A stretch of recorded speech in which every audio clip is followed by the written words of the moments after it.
এজন্যই তো মুহাম্মদুল্লাহ হাফিজ রাহিমাহুল্লাহ বাথরুমের ভিতরে ঢুকছেন, বাথরুমের ভিতরে বাথরুম হাজত শেষ কইরা আল্লাহর ওলি যখন বাথরুম থেকে বের হয়েছেন, খাদেম তাকায় দেখে আল্লাহর ওলির মুখ দিয়ে রক্ত ঝরে।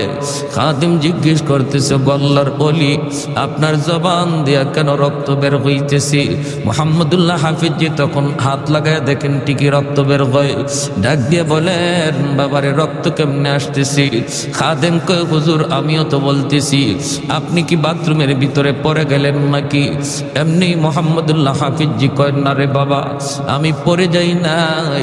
বাথরুমের ভিতরে যাবার পরেও দেখি আমার জিহ্বা আল্লাহ আল্লাহ জিকির করে। আমি আমার জিহ্বারে বারবার বলতেছিলাম, জিহ্বারে এখানে আল্লাহ আল্লাহ জিকির করার জায়গা না, এটা নাপাক জায়গা, এটা বাথরুম, এখানে আল্লাহ আল্লাহ জিকির করা যায় না।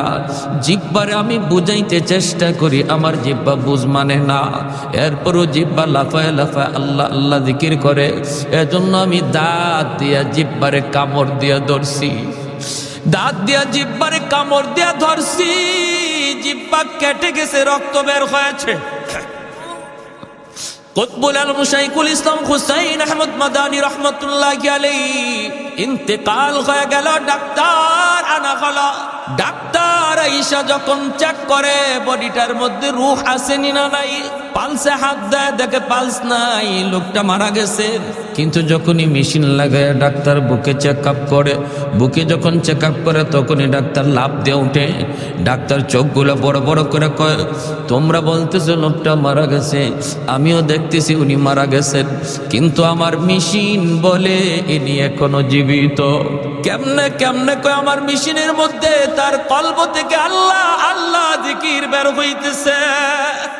এজন্যই বেলাল হাফসি বলে, ভাই আবু বকর আমি চেষ্টা করলেও পারি না, পারি না, পারি না, আমার আল্লাহর নাম আমি মুখ থেকে ছাড়তে পারি না।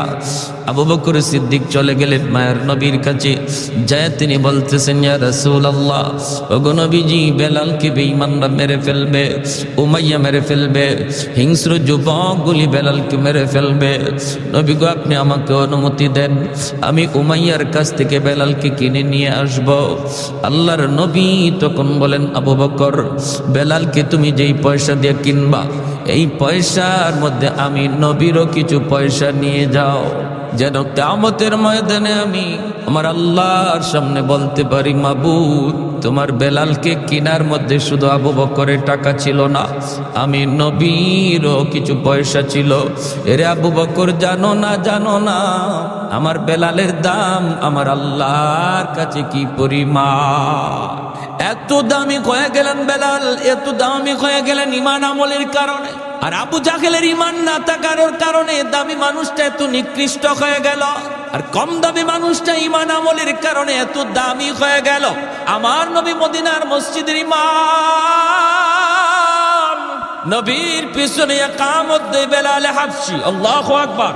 মদিনার মায়ার নবী, দয়ার নবীর পার্সোনাল সেক্রেটারি হয়ে গেলেন বেলাল, মায়ার নবীর পিএস হয়ে গেলেন বেলাল। এমন পিএস হলেন, আমার নবীর সাথে যেই সাক্ষাৎ করতে হতো বেলালের পারমিশন লাগতো। এমনকি আবু বকর সিদ্দিক যদি নবীর সাথে দেখা করতে হতো তবু বেলালের পারমিশন লাগতো। হযরত ওমর ফারুক যদি আমার মায়ার নবীর সাথে একান্তে দেখা করতে হতো বেলালের পারমিশন লাগতো। আল্লাহু আকবার। আর একটু জোরে কন্যা আল্লাহু আকবার। এত দামি, এত দামি আল্লাহ তারে বানায় দিচ্ছেন, এত দামি। মায়ার নবীর কাছে মানুষজন দেখা করতে আসেন, বেলাল সবার মেহমানদারি করেন। কখনো কারো কাছ থেকে ধার এনেন, কখনো কারো কাছ থেকে ঋণ এনে বেলাল ওই মেহমানদারি করতেন। এইভাবে মেহমানদারি করতে করতে একবার এক ইহুদির কাছে বেলালের অনেক টাকা, বেলাল ঋণী হয়ে গেলেন। একদিন বেলাল মসজিদে নববীতে আজান দিবেন, সাথে সাথে ইহুদি কয়, বেলাল আজান পরে দাও, আগে আমার ঋণ তুমি পরিশোধ করো। বেলাল বলেন, রে ভাই ভাই একটু সুযোগ দাও। কই কোনো সুযোগ নাই, আজ রাতটাই সুযোগ আছে, তাড়াতাড়ি করে তুমি আমার ঋণ পরিশোধ করো। বেলাল বলেন আজ রাতে তো পারবো না, আমাকে 3টা দিন সময় দাও। বেলাল 3 দিন সময় তার কাছ থেকে চায় নিলেন, কিন্তু 3 দিনের ভিতরে তিনি ঋণ শোধ করবেন কেমন করে? আল্লাহর নবীর কাছে বেলাল যায় কান্দে, নবী গো, ইহুদি আমার কাছে অনেক ঋণ পায়, এই ঋণটা আমি আনছি আপনার মেহমানদের মেহমানদারি করানোর জন্য। এখন তো সে আমাকে আজান দিতে দেয় না, আজানের আগে আমার রাস্তা আটকায় দেয়। আল্লাহর নবী রহমতের নবী বলেন বেলাল কেমন করে তোমাকে সাহায্য করব? আমি নবীর কাছেও তো এমন নাই তোমাকে সাহায্য করার মতো। বেলাল তখন বলেন নবী গো, তাহলে অনুমতি দেন, অনুমতি দেন, আমি মদিনার বাহিরে কোথাও চলে যাব, যাইয়া আমি কাজ করব, দিন মজুরির কাজ করব, যা পাই তাই কাজ করব, কাজকর্ম কইরা আমি তার ঋণটা পরিশোধ করার চেষ্টা করব। আল্লাহর নবী, মায়ার নবী, দয়ার নবী, তিনি অনুমতি দিয়ে দিলেন। বেলাল রাতের বেলা তিনি কাপড় চুপড় গোছাইতেছেন, ফজরের পরেই বেলাল চলে যাবেন অন্য কোথাও, মদিনার বাহিরে তিনি কাজকর্ম করতে যাবেন। এইদিকে আমার মায়ার নবীর চোখেও ঘুম নাই, আমার মায়ার বেলাল আজ রাত পরই আমার কাছ থেকে চলে যাবি, বেলালেরও চোখে ঘুম নাই, আমার নবীকে কাল থেকে আমি আর দেখতে পাবো না।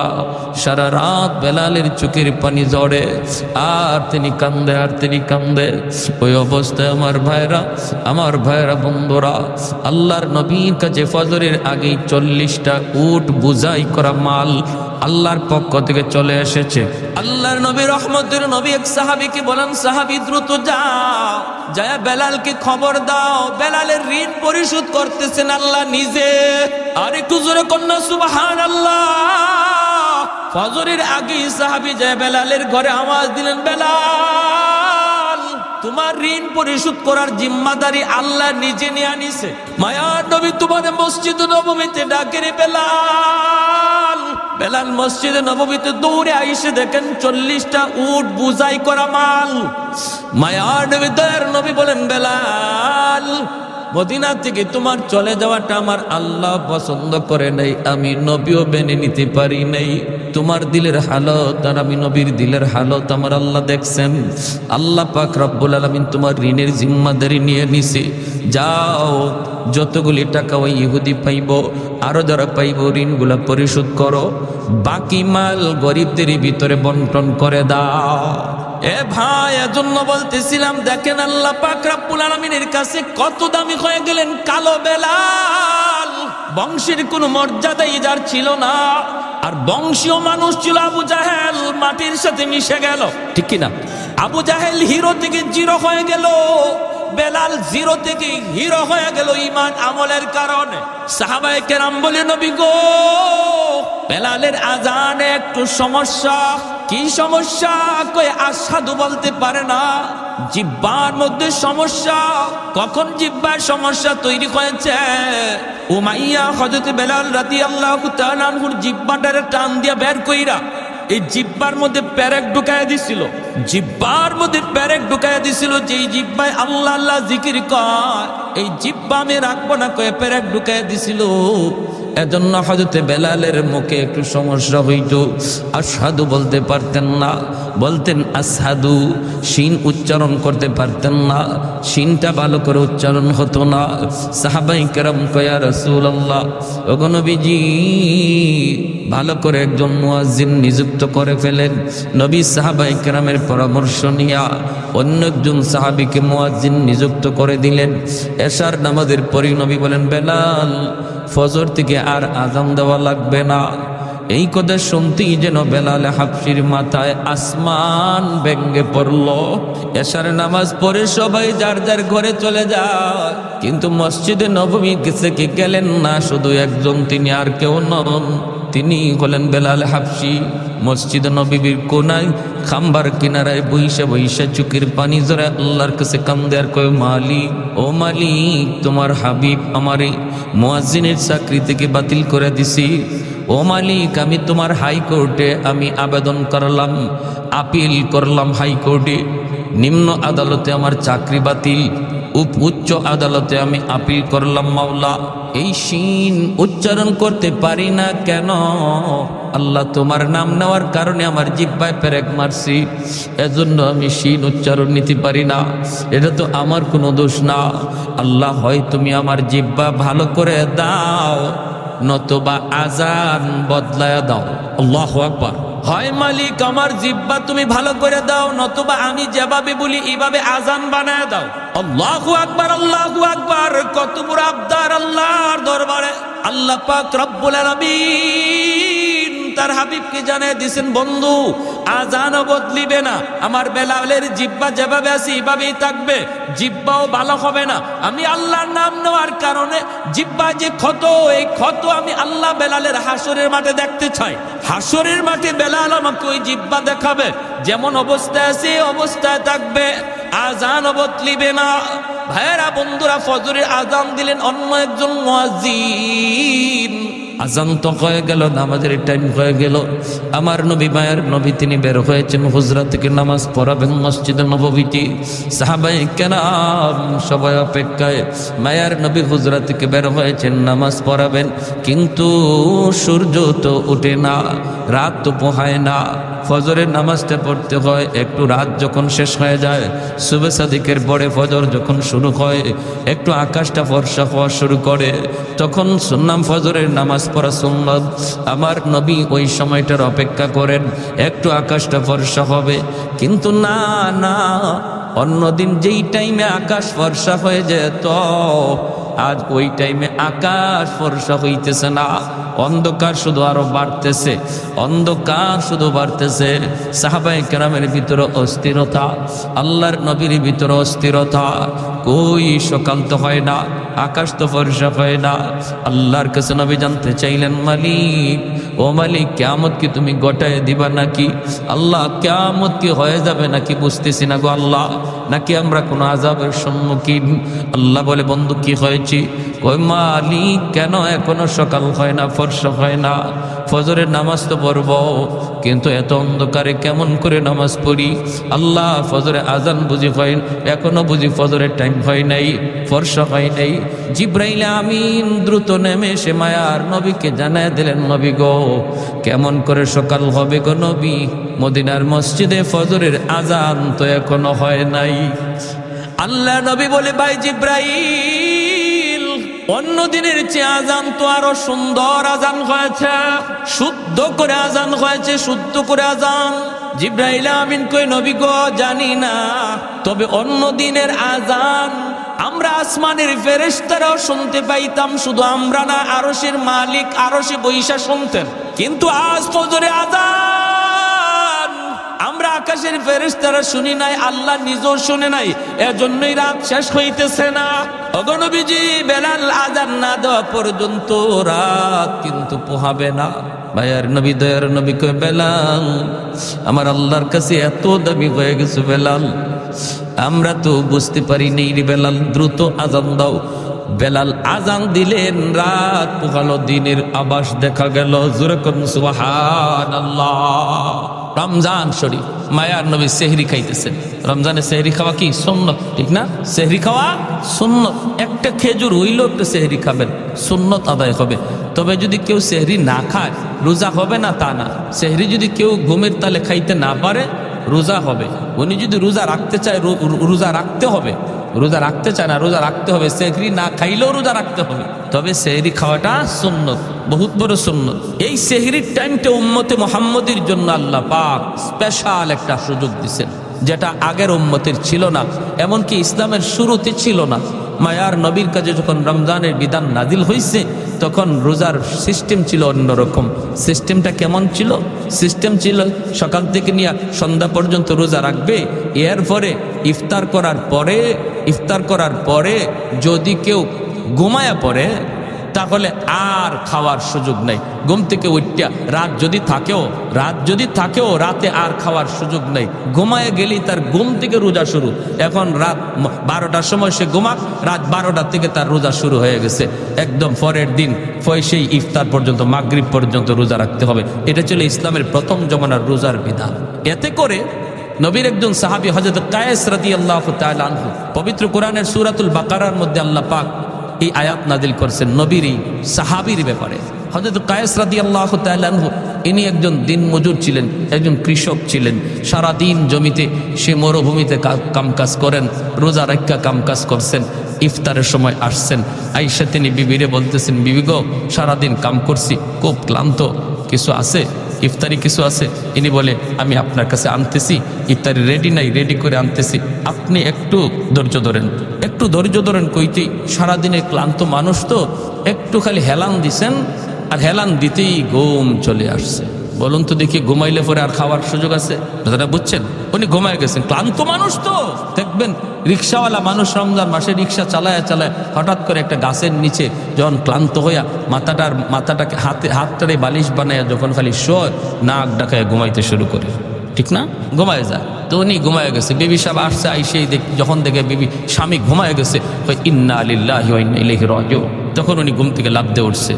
দুজন হাত পা সেইরা একদম অসহায় হয়ে দাঁড়ায় রয়েছে। বিবি সাহেব কাঁদতেছে, স্বামী গো এখন তুমি কেমনে রোজা রাখবা? রোজা তো রাখবাই, তো রোজা রাখতে গেলে এখন অবস্থাটা কি হবে?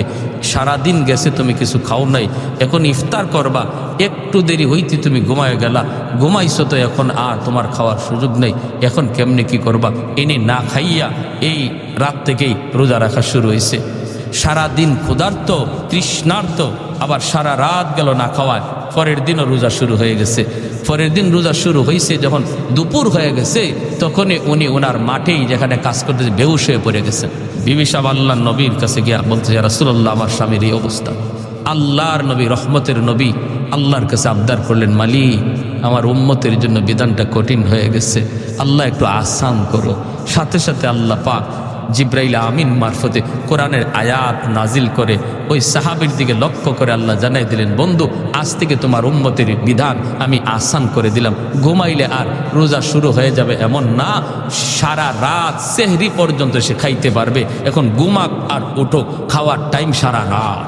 তাহলে নবীজির সাহাবীরাও উম্মতির জন্য রহমত, ঠিক না?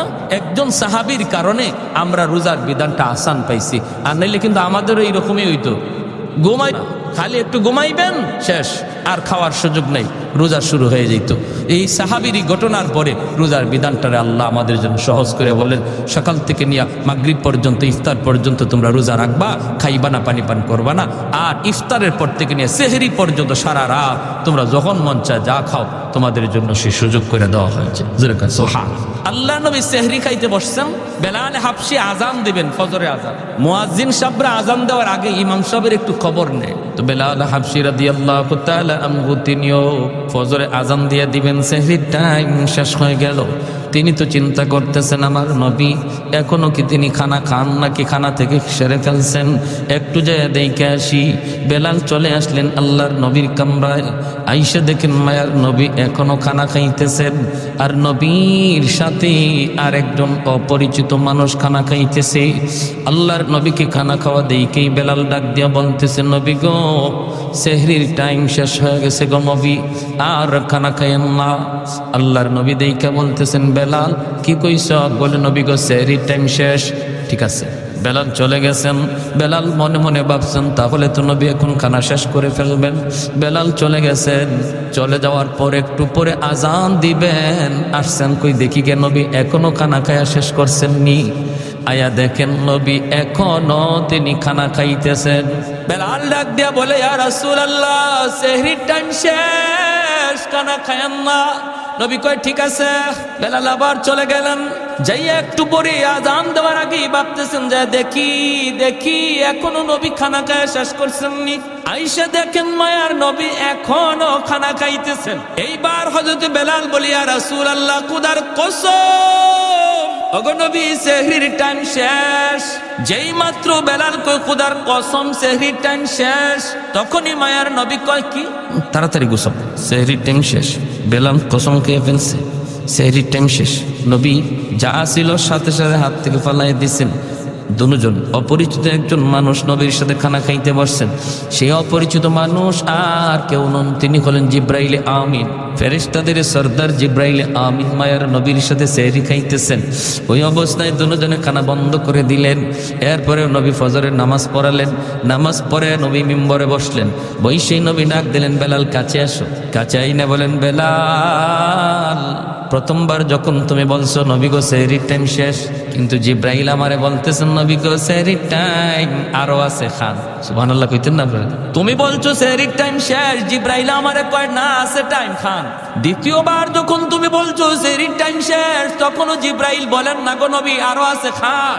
তৃতীয়বার তুমি যখন বলছো সেহরির টাইম শেষ, তখনও টাইম ছিল, কিন্তু যখনই তুমি কসম করে ফেলছো, কসম খোদার সেহরির টাইম শেষ, তখন আল্লাহ পাক রব্বুল আলামিন কে জিব্রাইল, যদিও সেহরির টাইম শেষ ছিল, কিন্তু আমার বেলাল কসম খায় ফেলছে।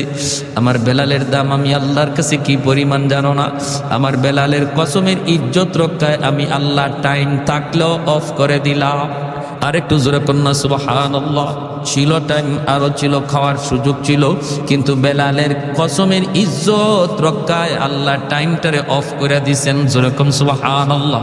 আহাদুল লাইসা কামিসলি সামাদুল লাইসা কাফাদলি লিমানিল মুলকু তুগু ই তো সাজাওয়ার খুদাই তো খুদা বন্দে আমি নি তো খুদা বন্দে সারি তো খুদা বন্দে জমিনি তো খুদা বন্দে সমাই তো রহিমি তো করিমি তো সামিঈ তো বসিরি তো মুইজ্জি তো মুযিল্লি তো মালিকিল আরশি বাজাই। একটু জোরে করুন আল্লাহু আকবার। এজন্য বলি রে যুবক, যৌবন কালটা হলো আল্লাহর ওলি হওয়ার বয়স। বেলাল হাবশী যৌবনেই তিনি আল্লাহরে খুশি করে ফেলছেন। যৌবন কালেই তিনি জিরো থেকে হিরো হয়েছেন। যৌবন কালেই তিনি ছিলেন গোলাম, গোলাম থেকে মায়ার নবীর পার্সোনাল সেক্রেটারি হয়েছেন। যৌবন কালেই বেলাল মসজিদে নববীর মুয়াজ্জিন হয়েছেন। আল্লাহু আকবার জোরে কর। তোমার যৌবন কালটা হলো আল্লাহকে খুশি করার বয়স। কারণ যৌবনে যখন যুবক আল্লাহর গোলামি করে, যৌবনকালে যুবককে যখন মসজিদে পাওয়া যায়, একজন যুবককে যৌবনে যখন রোজা রাখতে দেখা যায়, যৌবনকালে যখন বাপ মার সেবা করতে পাওয়া যায়, যৌবনকালে যখন মুরব্বীদের শ্রদ্ধা করতে দেখা যায়, যৌবনকালে যখন আল্লাহর ভয় অন্তরে পাওয়া যায়, গান বাজনার আয়োজন করে না, করে তো করে ওয়াজ মাহফিলের আয়োজন করে, ওই যুবক যৌবনে ওলির খাতায় নাম উঠায় নেয়।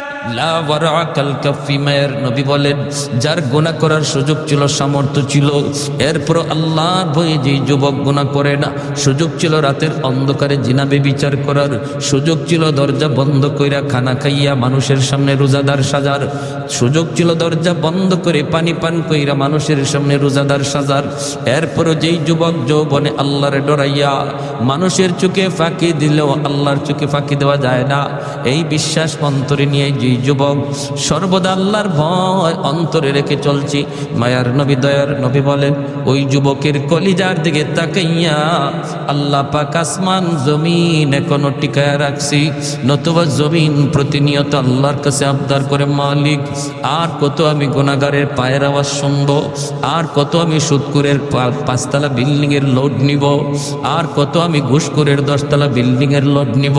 আলা কুল্লা ইয়াউমিন ওয়াল আরদু ইস্তাজিলু রাব্বাহু আবতালিউ ইবনা আদম ফি কারি, মালিক অনুমতি দাও, অনুমতি দাও, এই ফরিদপুরের গুনাহগারগুলির আমি জমিনের ভিতরে গিলে ফেলি, আমি সুদখোরের 5তলা বিল্ডিংটা গিলে ফেলি, তুরস্কের জমিন 5তলা 10তলা বিল্ডিং গিলে ফেলেছে, সিরিয়ার জমিন 50,000 মানুষ গিলে ফেলেছে।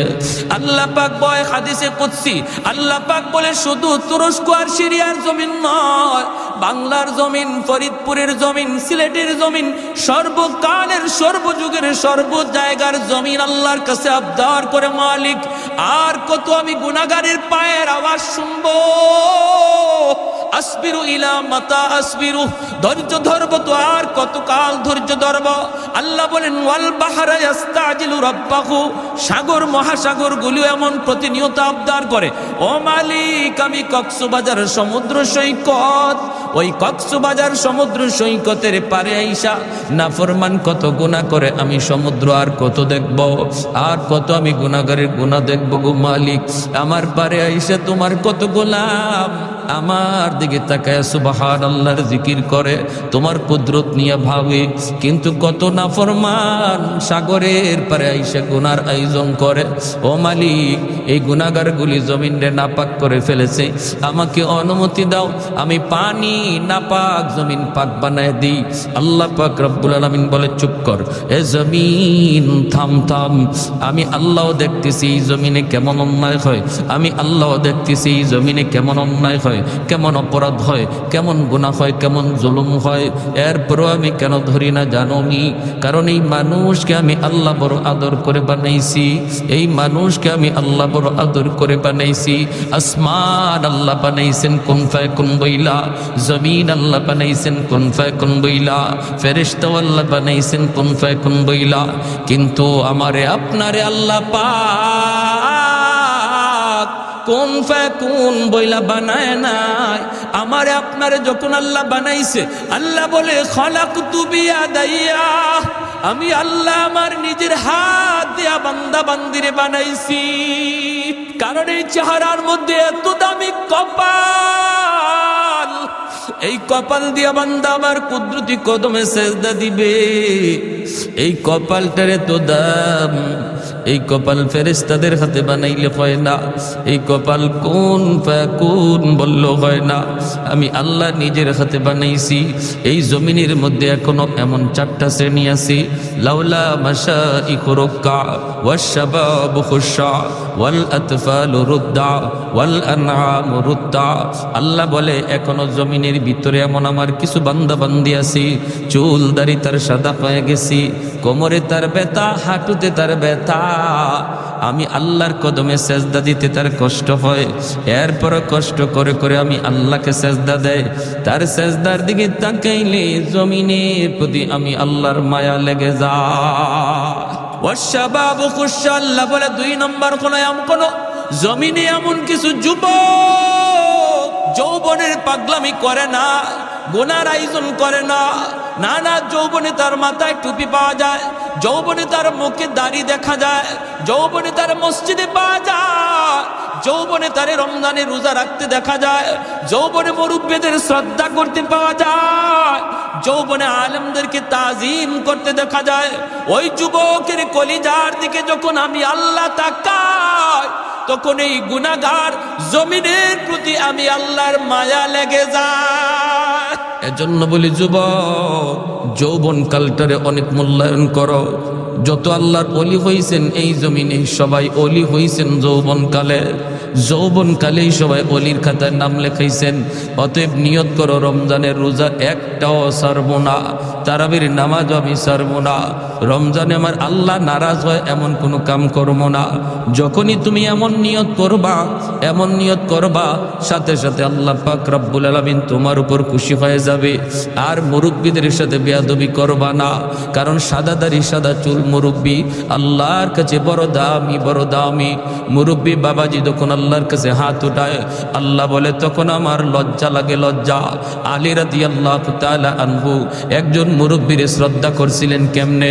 মসজিদে নববীতে নামাজের জন্য রওনা দিছেন, চিকন একটা গলি, এই গলির মধ্যে একজন মুরব্বী লাঠিতে বর দিয়া কোমরটা বাঁকা হয়ে গেছে মুরব্বীর। আস্তে আস্তে গলি পার হইতেছি, হযরত আলী মনে মনে ভাবেন, আমি যদি আমার মায়ার নবীকে নামাজের প্রথম রাকাতেই পাইতে হয়, তাহলে আমার একটু দ্রুত যাওয়া লাগবে, আর দ্রুত গেলে মুরব্বীকে একটু ধাক্কা দিতে হয়।